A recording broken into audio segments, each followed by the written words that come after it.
So this idea of being nonviolent while at the same time being present for justice is, I think, a Buddhist ideal. I won't say it's the Buddhist ideal, but it is what the Reverend Dr. Martin Luther King learned from his conversations with Thich Nhat Hanh.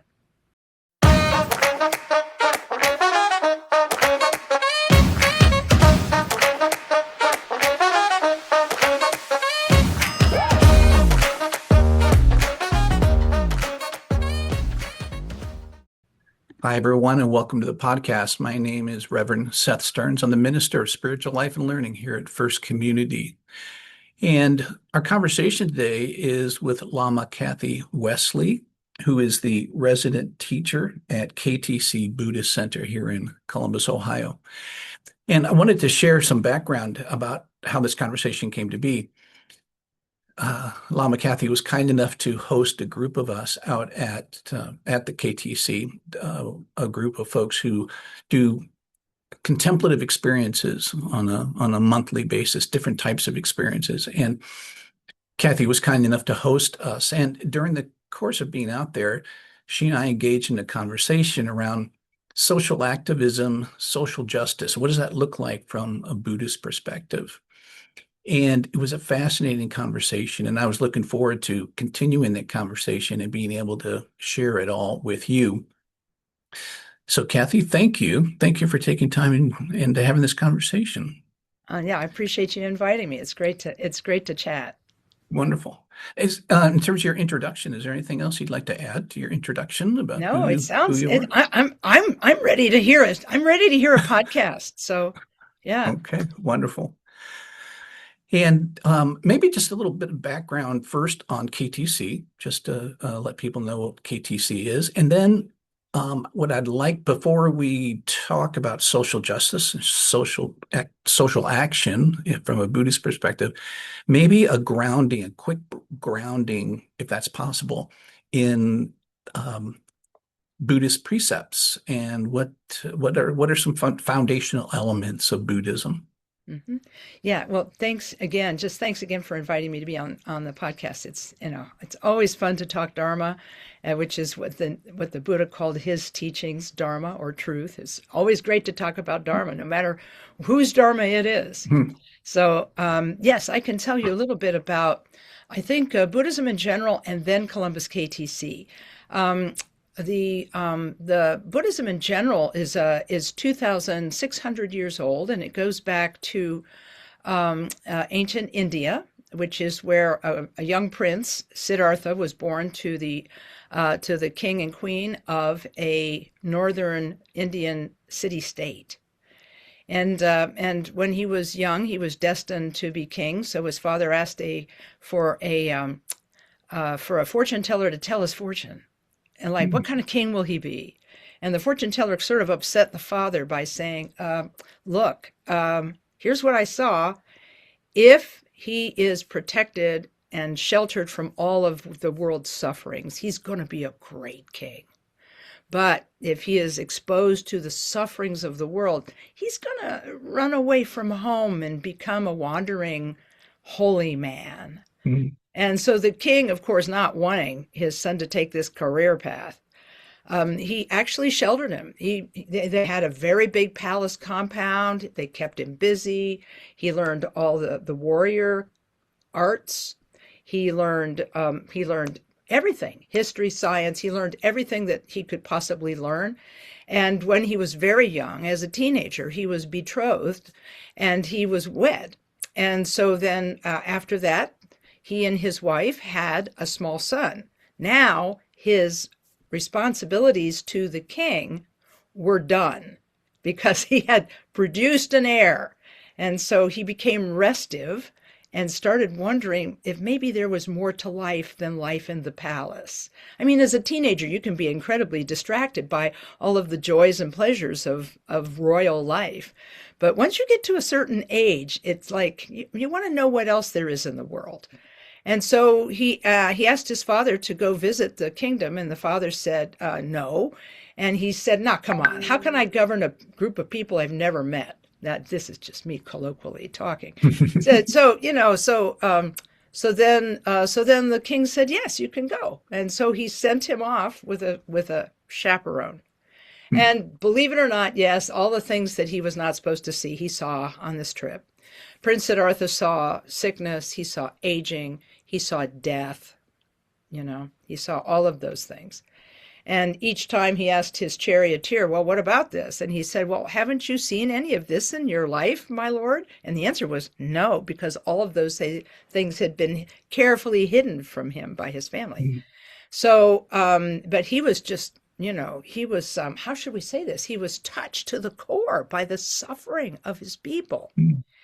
And somehow he knew that even if he were to open up the treasury and spend all of his money and give all of his money away, he would not assuage old age, sickness, and death. So as this now depressed young man is being accompanied back to his palace, he saw a person sitting and meditating under a tree, and he said to the charioteer, well, what's that man doing? And he said, my lord, he's attempting to go beyond the sufferings of the world through meditation. So the little light bulb moment happens for Prince Siddhartha, and in the dead of night, he leaves his wife and son, the heir to the throne, with their family at the palace, and he leaves, goes over the fence, and becomes, yes, a wandering holy man, which he does for 6 years. He practices every spiritual discipline that's out there in an attempt to go beyond the sufferings of the world. And so after 6 long years of this kind of practice, he settled on one specific kind of practice, asceticism. He didn't eat much. He didn't drink much water. He meditated day and night. And believe it or not, he had very deep meditation, but he still didn't come to the answer he was looking for, which is, what is suffering? What is the cause of suffering? What's the solution? And he made the decision. He had actually gathered a group of 5 disciples around him who had said, this guy is the best ascetic I have ever seen. So he was a great prince, and then he became a great ascetic. But in neither role was he ever able to solve the question of why is there suffering. So he decides to get up and walk away. He gets up, he walks away, and his followers are like, what? And he goes and gets something to eat.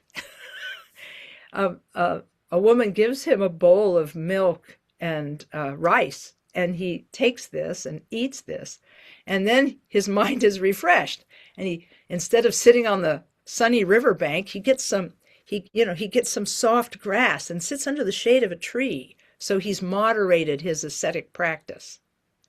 And some people say it's in 24 hours, some people say it's in several days. Whatever is said, he has an interior spiritual illumination. And this interior spiritual illumination gives him the answer that he was seeking. And after that, he's asked to teach.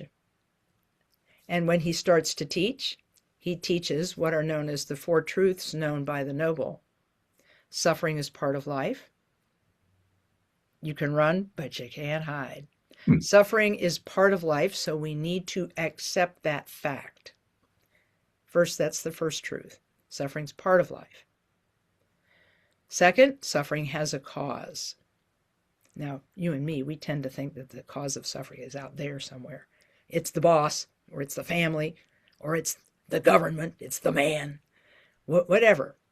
But actually, Prince Siddhartha, when he became known as the awakened one, or the Buddha, gave the teaching that suffering is part of life, but the cause of suffering is actually clinging and fixation.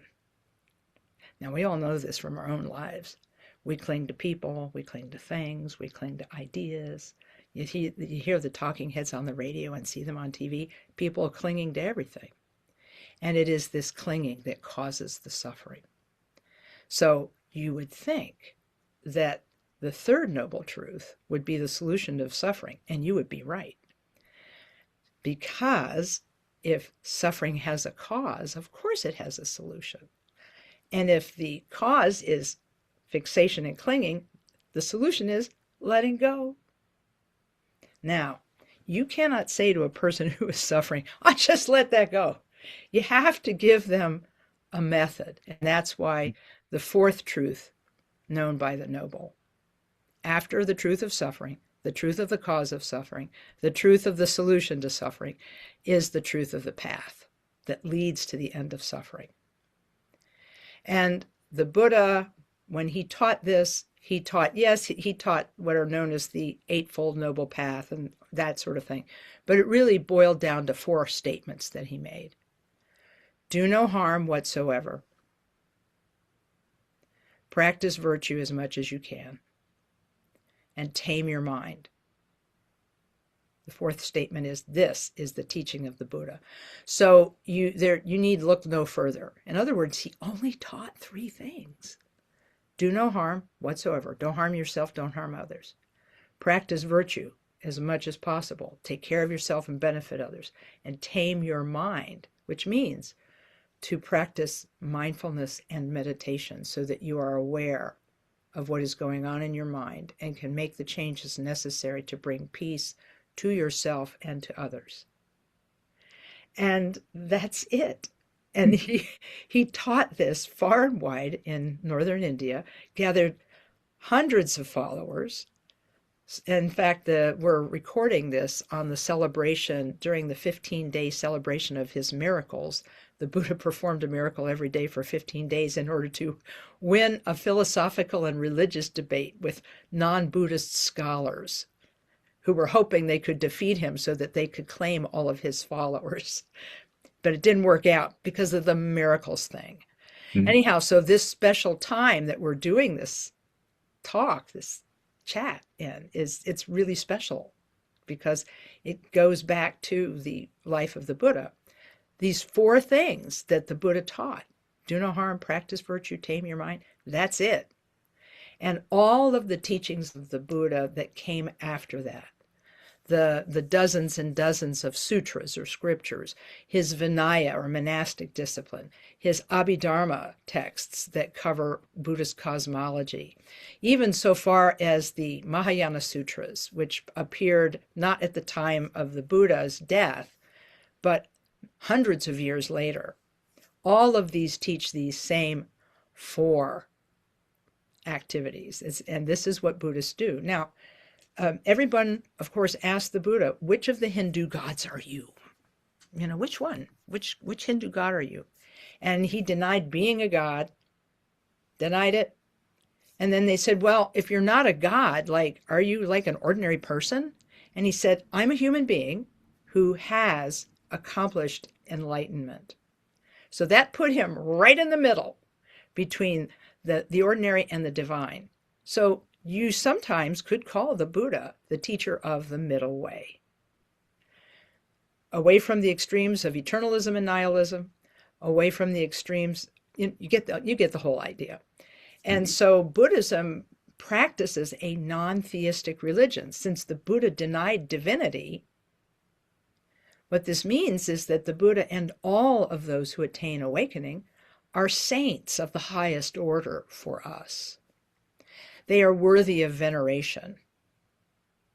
And by venerating them, which we do through the statuary that we see in Buddhist shrines, the artwork that we see on the walls of Buddhist temples, through these reminders, we remember that we have the potential inside of us to become a Buddha as well, because that was the Buddha's other major teaching, was that all beings have a mind, and that mind can know itself and know itself completely and become awakened. So that is the short story of the basics of Buddhist teaching, the life of the Buddha, the Four Noble Truths, and one more thing, that is that after the Buddha passed away, Buddhism spread throughout the countries of Asia. And the particular branch that I was introduced to when I was 23, when I met a Buddhist monk, oddly in Newark, Ohio, but we're just not necessarily going to do that story today. But I met a Buddhist monk in 1977 in Newark, Ohio, and I became a Tibetan Buddhist because I met a Tibetan Buddhist monk. But that's because Buddhism spread all throughout Asia.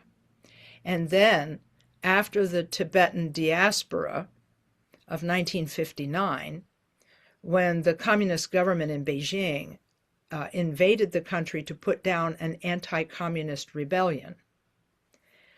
At that time, many spiritual Tibetans, including His Holiness the Dalai Lama, fled Tibet. And then in the 1960s, the very first Tibetans came to the United States when the Dalai Lama's brother accepted a teaching position at Indiana University, where he remained and was an emeritus until his passing a few years ago. So Buddhism has gone around the world and gone to other countries. And in the 1960s, the Tibetan form of Buddhism came to the United States. The very first Buddhist texts published in the United States were published by Henry David Thoreau and his buddies in the Transcendentalist movement. The Lotus Sutra, a Mahayana sutra, was the very first sutra published in the United States. It was somewhere around 1847, give or take. And then waves of Buddhist immigration happened when the railroads were being built in California. And Chinese and other Asian workers came to the United States to help build the railroads. They brought their Buddhism with them.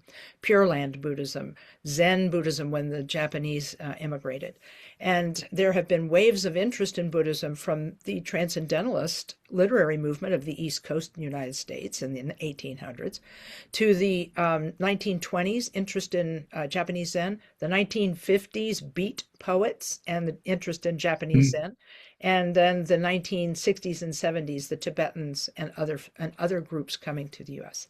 So our center was founded in 1977 by this Tibetan Buddhist monk whose name was Khenpo Karthar Rinpoche. Khenpo means he's an abbot, like a monastery abbot. Karthar is his personal name. And Rinpoche means that he's a precious teacher and has been acknowledged as that by the leadership of his group of his school of Buddhism.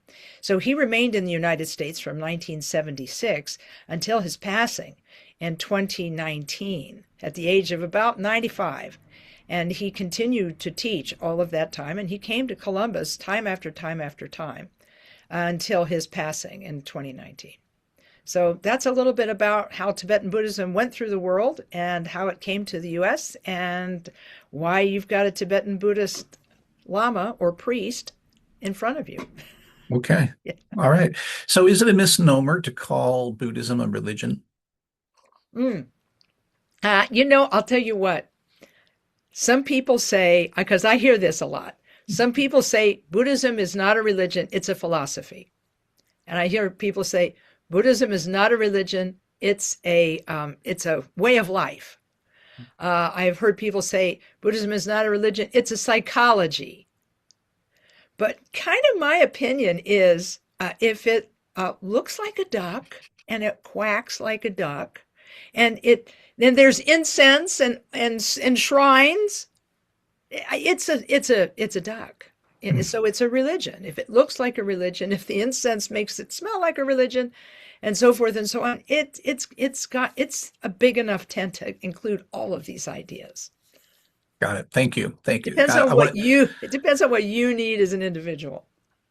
And I just wanted to be sure through the course of this conversation that if I reference Buddhism as a religion, then I'm not doing anything out of bounds not for me anyway. Okay. I mean, you'll get arguments from some people, I am sure, but then you'll get arguments from people about just about anything.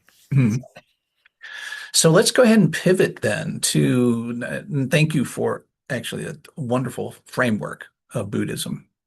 So let's pivot then to this idea of social justice and social action. It's obviously it's an important topic right now, and I know at some point, either soon or later in our conversation, we'll talk about the peace walk on the part of the monks and where that fits into this notion of social action. But so I'll start off on a high level from a Buddhist perspective, from a Tibetan Buddhist perspective. I'll be even more specific. What is expected? What when it comes to social justice and social action, what's expected? What is acceptable? hmm here's my take. I am just one Tibetan Buddhist, so I don't get to talk for Tibetan Buddhism as a whole. Hmm. And in fact, I don't get to talk in reference to Buddhism at all as a whole. So this is just one Buddhist talking to you about this. When I think about the history of Buddhism and social action, we go all the way back to the 1960s and the Vietnam War, when the Zen master, the Vietnamese Zen master Thich Nhat Hanh, was part of a movement for peace, and he in fact he began to teach peace as through his book, Peace is Every Step, because of the Zen Buddhist tradition of walking meditation and so forth and so on. So the idea is that it was his opinion that peace could be brought into the lives of people one step at a time into their daily lives, not just if they were go to church Buddhists. The idea that you could actually live peace as a daily routine through the practice of mindfulness and nonviolence.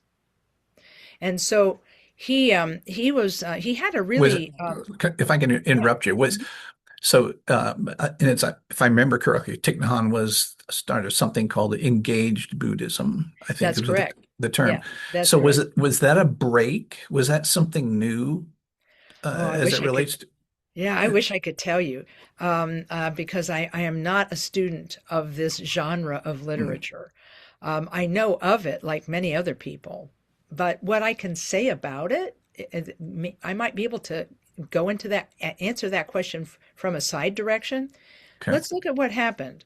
He had conversations with other activists, and there was a person who admired his work in the United States, and that was the Reverend Dr. Martin Luther King Jr. Hmm. He was an admirer of Thich Nhat Hanh's Buddhist work for peace and his nonviolent approach.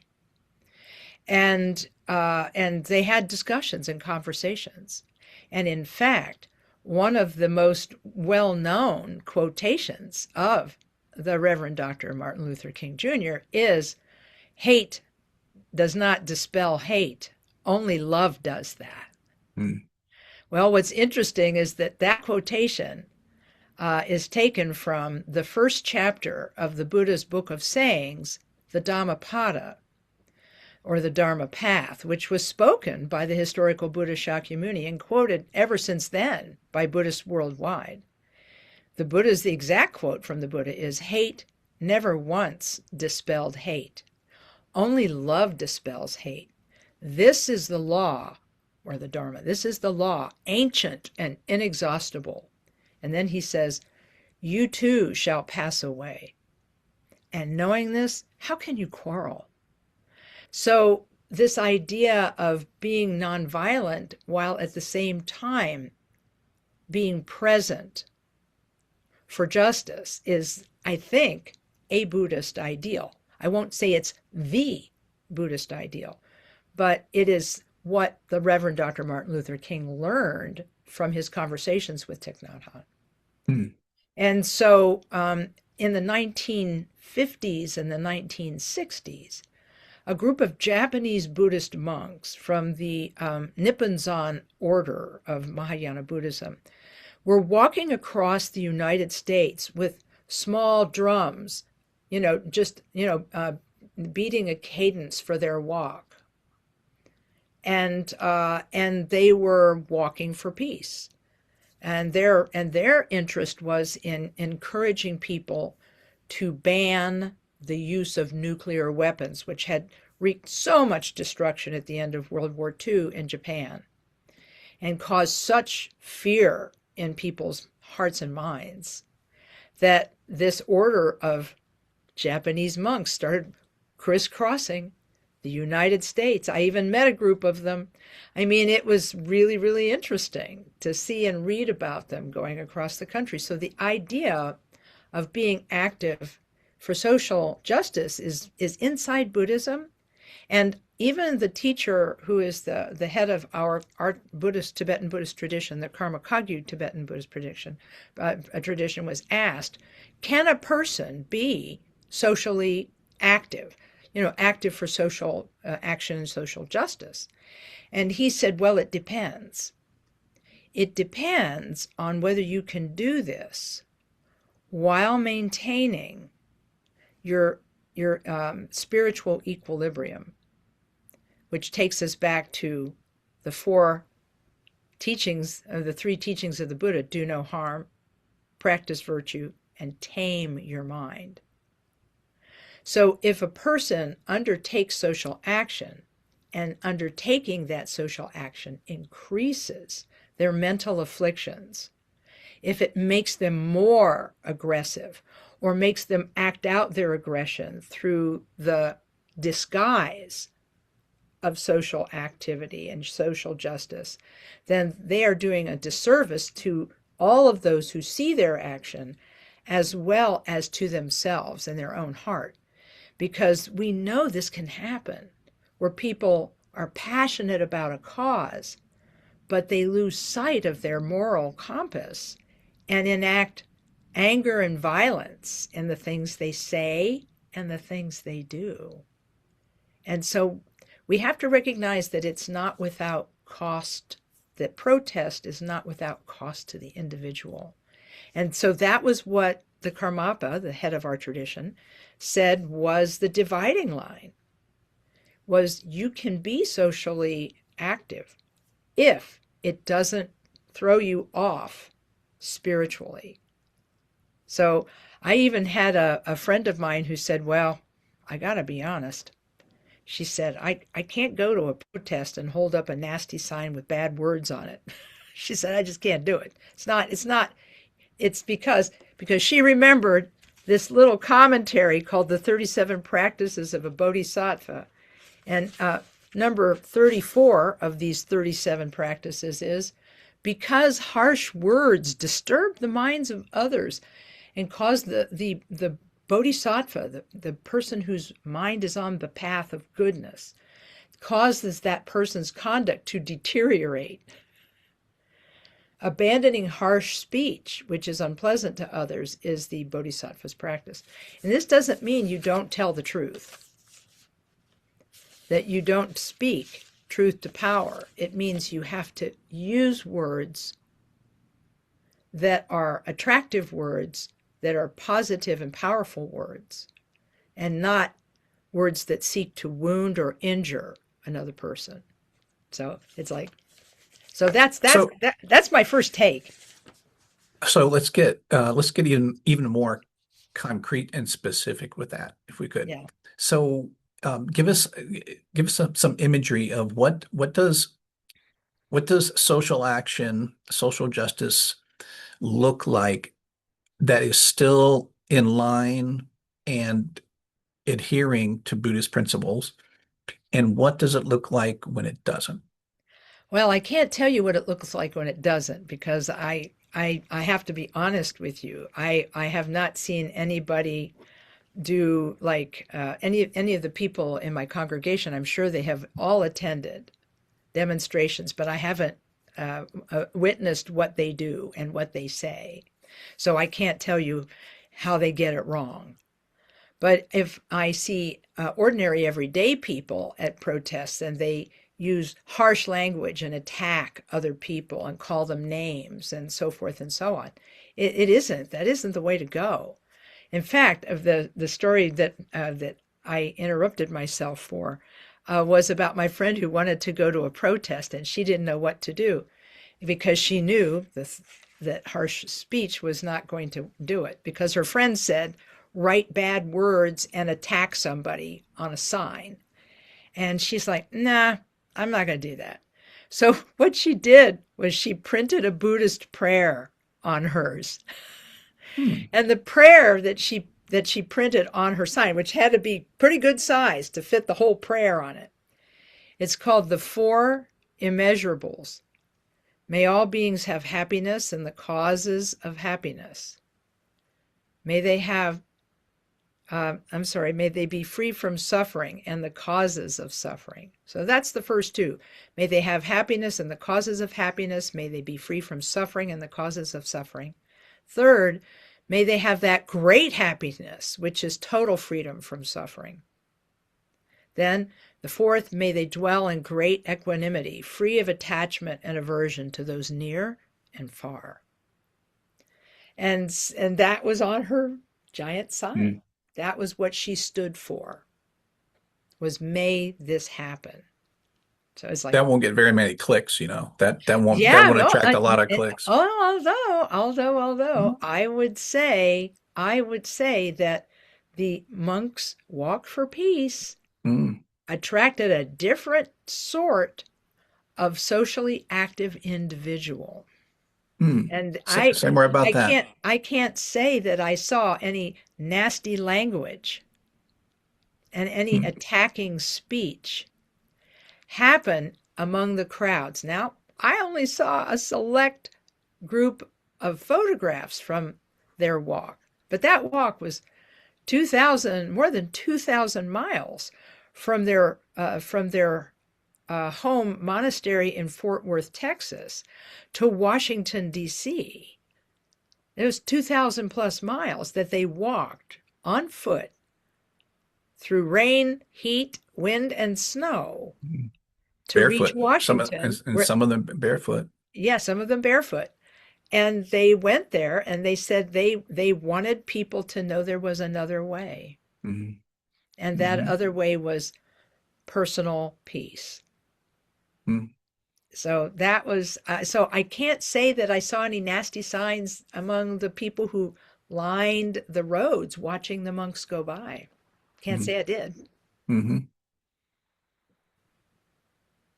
So if folks, I imagine you'll hear this from folks who are caught up in all the anger and vitriol and Yeah. all the negative energy.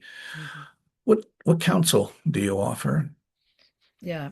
You know, what I say to people about anger is that it's like any other investment of your personal time and energy. It's like any other investment. Investing in maintaining anger, it costs. Mm. It costs the individual. Because, yes, here's my take. My take is that human beings are hardwired for justice. In fact, primates and possibly other animals are hardwired for justice. The famous study of the two groups of monkeys that were paid for a task, you know, that were asked to do a task and one was paid and the other wasn't. You know, these two groups of monkeys were aware of each other and could see each other, and they were both performing some kind of task. One of them got grapes as a result, and the other got none. Well, the ones that were getting no grapes had a sit-down strike and refused to work until they got paid too. So we're hardwired for justice. But the problem is we are not taking good care of our mind. Our mind, from the Buddhist point of view, is like our most precious child. People love their children and sacrifice everything for them, but they sometimes forget that they themselves are a child who needs care and needs to be protected and nurtured. So a person who becomes angry sometimes will make a mistake about that anger. They'll make a mistake. This was what one of my teachers told me. Trungpa Rinpoche said this. He said, we make a mistake about anger. We think it's our friend. We think it makes us strong. We think it makes us courageous. We think it makes us correct. But it does none of those things. He said, anger, when it takes a person over, makes them stupid. It makes them make mistakes. And it causes them personal harm. And of course, now we're knowing, because of brain studies and physiological studies that talk about the impact of the hormone cortisol, which is released in the body during a burst of anger, that's actually poison to the human system, and it can actually lead to diabetes, obesity, and sickness. And so if people feed themselves a regular diet of rage, what's happening is that they themselves are getting smaller. Their minds are getting smaller and tighter and tighter. And they are not able to see things with a global view that would allow them to make good decisions and help them to find solutions to problems. Because we can't think creatively when we're like narrowly focused like this. So from my point of view, the reason that Thich Nhat Hanh's statement, hate never once dispelled hate, only love dispels hate. This is the law, right? This is the way of the world. It resonates with people just like the walking monks wish for everyone to wake up in the morning and say, today will be my peaceful day. It means that anger may alert you to an injustice, but artificially nurturing that hatred or anger and trying to increase that anger and make it bigger and bigger and bigger is not going to help you solve it. That's my view. Mm-hmm. You can damage a lot, but you can't build with it. Mm. So like I'm going to make the assumption then that is your counsel to some of your folks there? I won't presuppose. What is your counsel to some of your folks when it comes to social media, when it comes to some of those sources of outrage? Mm-hmm. I have an interesting example from my life, and that is that I correspond with an older man who went to India in the 1970s when he was just in his 20s. And I guess you could say he fell in with the Buddhists and has been a Buddhist ever since. And he's now almost 80 years old. And he shared some videos with me on our Facebook chat. And they were totally made by AI. And they were created to make people angry. Mm. They showed fictional people doing fictional violence to fictional people. Mm. And it was very easy to detect that this was that. And I had to teach this man what the word rage bait meant. It was Oxford Dictionary's word of the year last year. So it's like I said, here it is. And you have to understand that watching this over and over again is not helping you. And he appreciated the information. And then that's when I told him about the walking monks. And then his whole attitude changed. He was very happy then, because it's like, now something for hope. And so I tell my people that it's fine to go to protests, and it's fine to be present and voice your interest.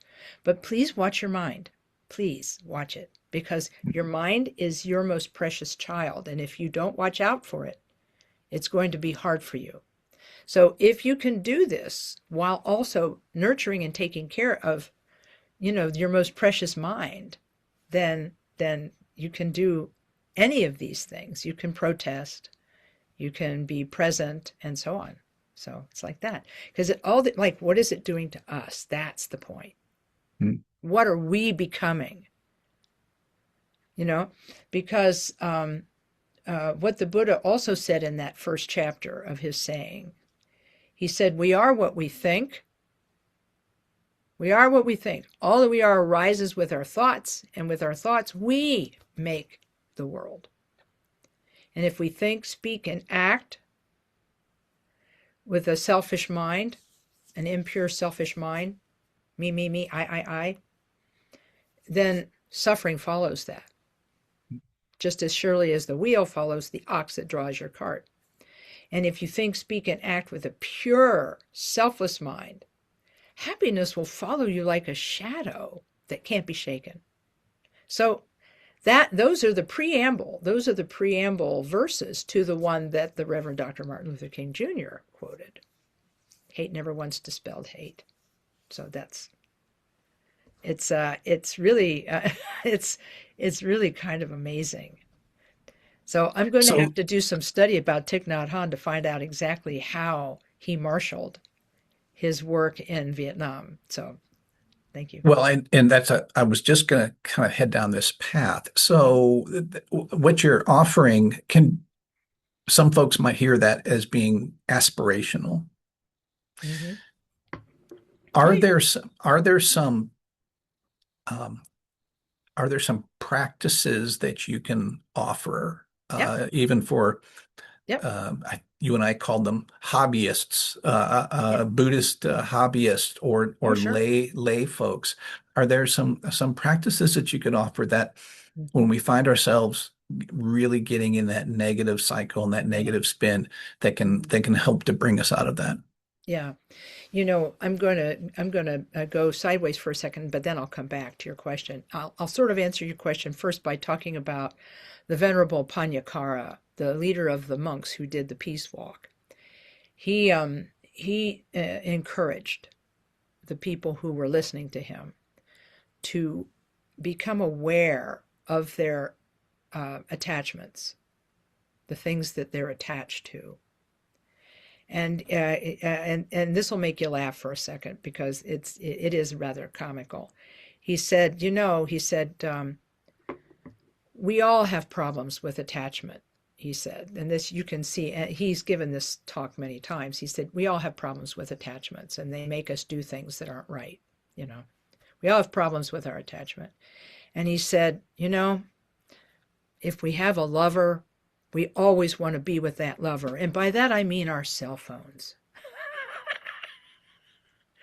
And he said, so my advice to all of you is to, in the morning when you awaken, use it for meditation and prayer time. Don't pick your lover up just yet. Put your lover down before you have your morning prayers and meditation. And then in the 1 hour before you go to sleep at night, please put your lover down and don't scroll through social media before you go to sleep. Leave that time for reflection on the day. So I would tell anybody to follow that advice to begin with. And the second piece of advice I would give to people would be when they begin to feel as though they are becoming taken over by anger or hatred for something, that they should probably disengage from the media that's upsetting them for just a moment and breathe and just be present with their breath and breathe in, breathe out. Breathe in, breathe out, maybe 4 times, 5 times. And then don't pick it up again because you've already had your moment. Hmm. So that's one way to approach it. Another way is to practice loving kindness before you are in a tight, tense situation. So, His Holiness the Dalai Lama suggested that every day a person sits quietly and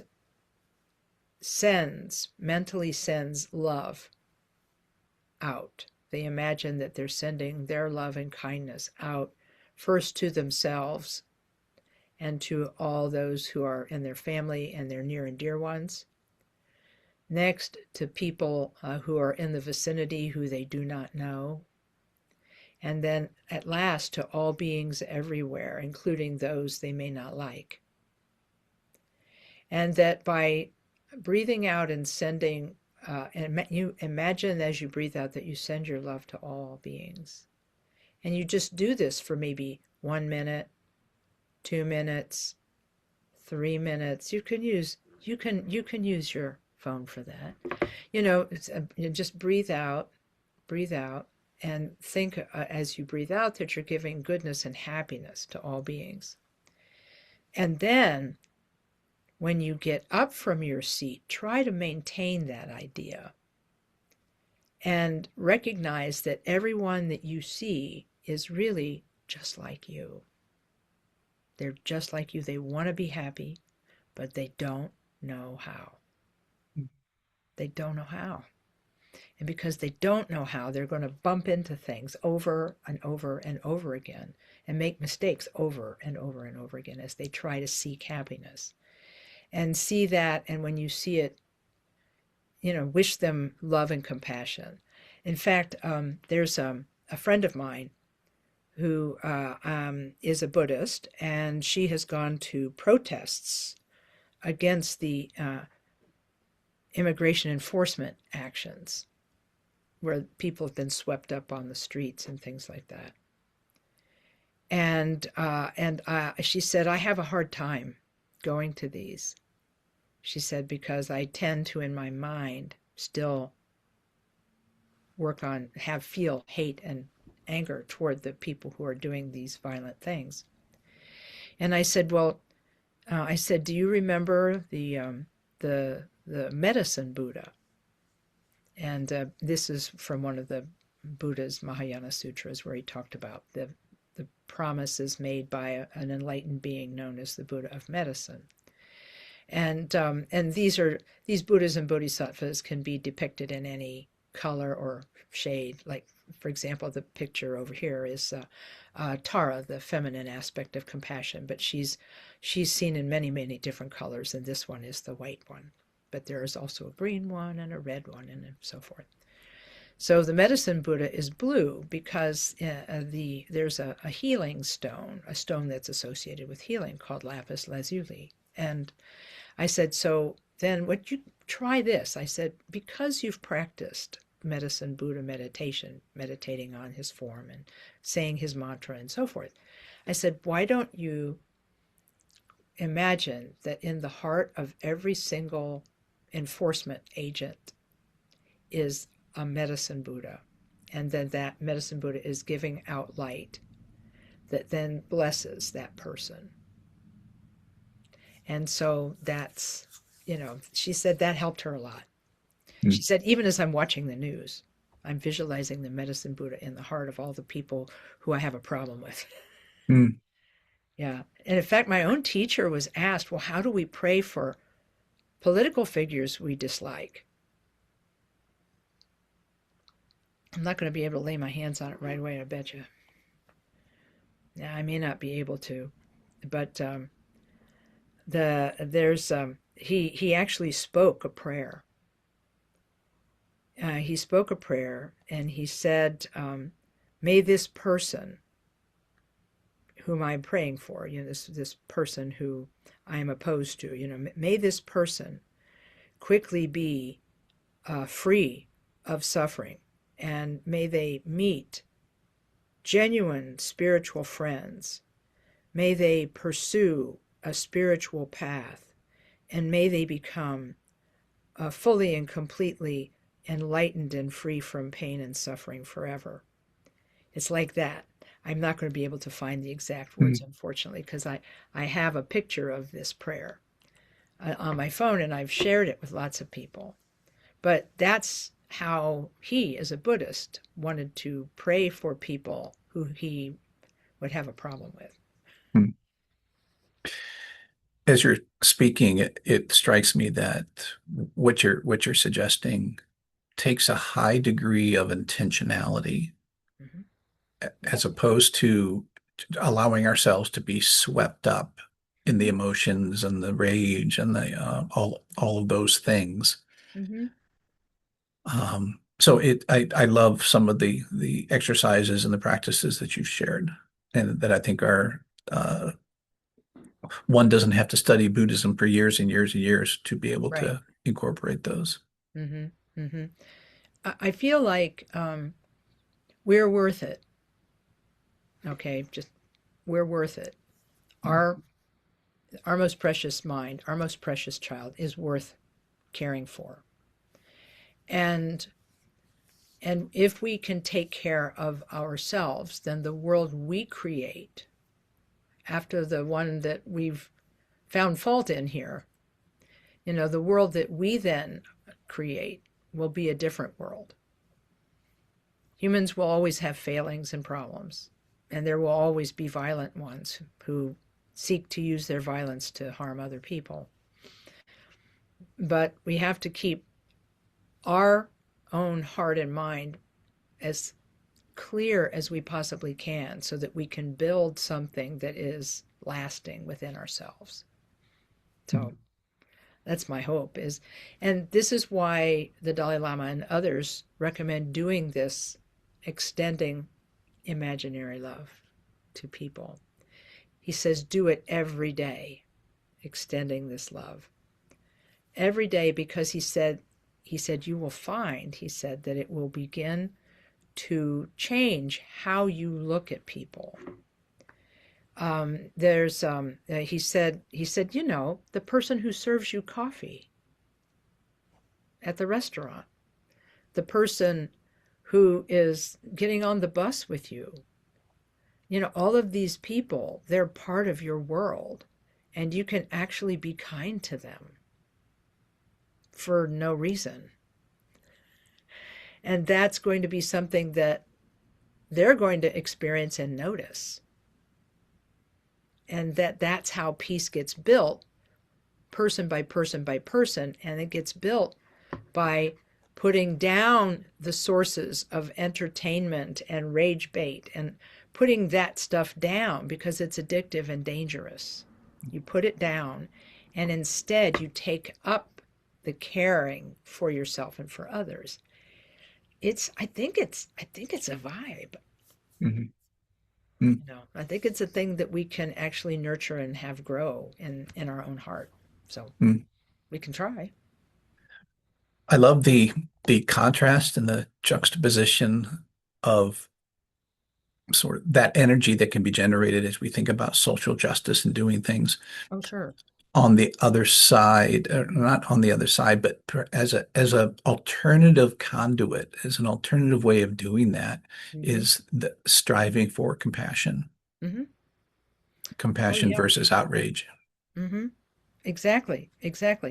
Because I remember they interviewed these monks, the chief monk, this Venerable Panyakara, and he said the walking monks. The walking monk, right? Yeah. And they said, well, what struck you about people? And he said, their sincerity. He said they sincerely want peace. They sincerely want it. And they come because they feel something when they're here with us. They feel they feel that it's a step for them toward peace, And so I feel like he said that he said was so interesting. He said, because some people came to the walk and to witness them and said, I was about to give up hope, they said. I was about to give up hope, but you showed us that there's another way to do it. There's another way to be. See, and that's the lovely thing. Yeah. And I think that's why it struck a chord, because it speaks to the universal human wish for peace inside their heart and mind, and also in their community and world. So I think it's like that. The images were so powerful of that walk and how people were responding, just absolutely just overwhelming. And I'd recommend anyone who's listening to the podcast, if you haven't gone online, to take a look at those images. I really encourage you to do so, because it can be life-changing. Yeah. I'll tell you what, it reminded me to put down my phone because it creeps into your life. And or to be intentional about, if you are going to pick up your phone, what are you going to look at? What are you going to listen to? Who are you going to look at? And who are you going to listen to? Because there could be there's some wonderfully inspiring things happening out there.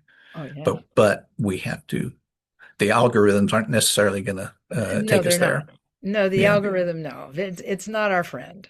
Yeah. Anything that increases the addictive nature of the media and the devices, it's a sauce. Not our friend. It's not our friend. It's suspect. It's suspect. Yes. Yeah. Oh, that's fun. Kathy, this has been a delightful and really meaningful conversation. So thank you. Is there anything else that you would like to share or say as you reflect on what we've talked about? Yeah, I think that it's really hard to think about making a change. I think that's the bottom line. It's hard to think about making a change, to change the way we think, the way we do, the stuff we value, and so forth. But we have to remember that the algorithms are driven by business models that really want our attention, and that the practice of prayer and the practice of meditation, regardless of which religion you subscribe to, all of that is about taking back our attention. It's an act of defiance, isn't it? It's really an act of Yeah, defiance. yeah, it is. It's saying, no, I'm going to take back my attention and train myself to take my attention back. Because if you look at, let's just use the basic mindfulness meditation that's taught in mindfulness-based stress reduction, for example. That's a secular form of mindfulness. When we sit in this mindful way and place our attention on an object, I'm going to use the breath as the example, although other objects could be used.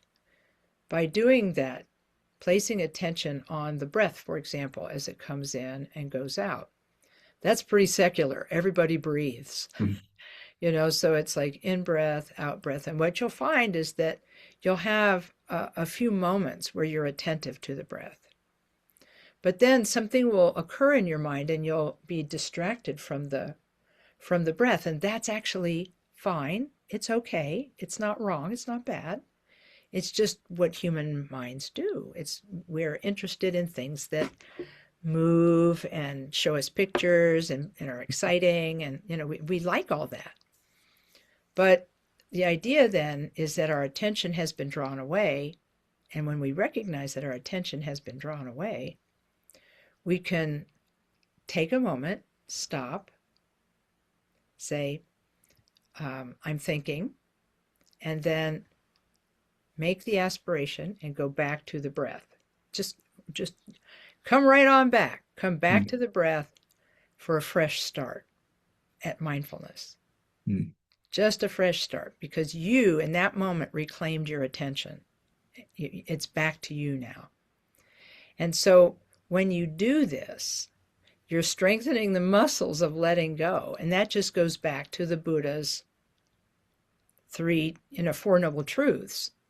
The suffering, the cause being clinging, the solution being letting go, and the path being the way to let go, learning how to let go.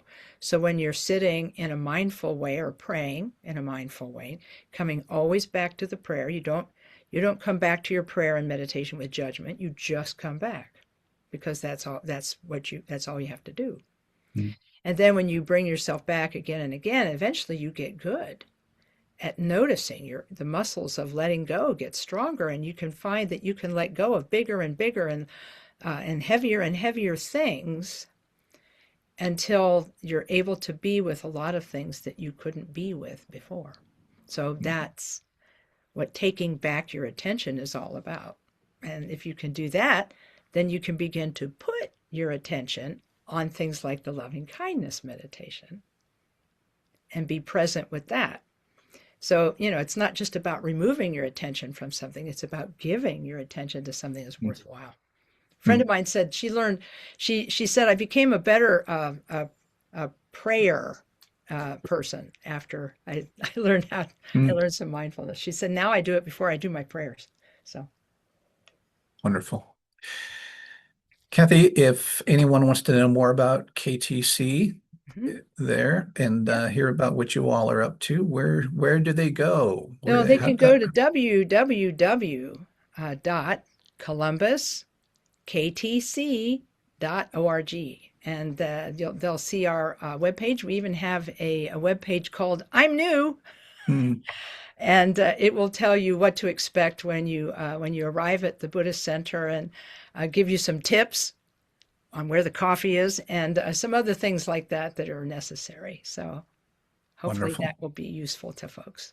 Wonderful. We have free meditation instruction every Sunday, and that's every Sunday at 10 o'clock in the morning. And we also have open meditation in a different room at 10 o'clock in the morning. So yeah, so that's our main public intake. So, last question for you. Mhm. For someone who may not be terribly familiar with Tibetan Buddhism, what is a book that you would recommend? Okay, well, let's see. Um, I like this one. I think it's a little thick. I'm looking for the skinnier one. I have a skinny. Oh, there's the skinny one. Be right back. Okay. She do do do do do do do do do do. Anyway, yeah. I'd recommend this book because it's skinnier. It's called Excellent at the Beginning. Excellent at the Beginning. And it's by my teacher, Kempo Karthar Rinpoche, and I'll provide you with the spelling, and you can put that in your comments section. And so, excellent at the beginning, I think, is the easiest one because it just talks about the basics of Buddhist meditation, and it also teaches a different form of that compassion meditation. So, I would Hmm. pick this one. Yeah, Okay. Very good. yeah. And I think it's worth pointing out too, particularly folks who have been historically associated with the church.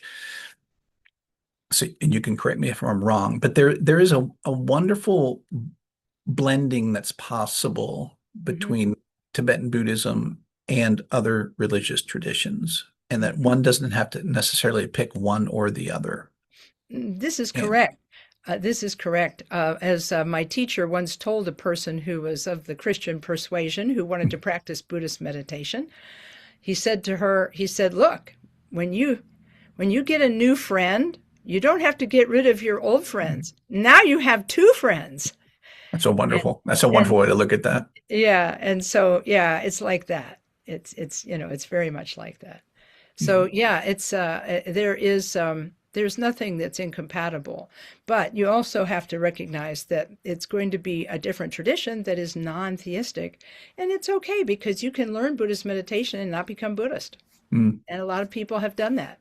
Lots of people have done that. We mhm, get people every week who come and learn meditation, and then we don't see them again, and that's just fine. mm. Very good. Kathy, thank you again. I am so grateful for this time and your insights and your thoughts. Thank you for that, and many, many blessings to you. Oh, yeah, and same to you. And I just, I'm so happy that you have this podcast where you can talk about important things. And Mm, because we need stuff that's uplifting right now. So thanks for providing that for people. So wonderful. All yeah, right. Be thank well.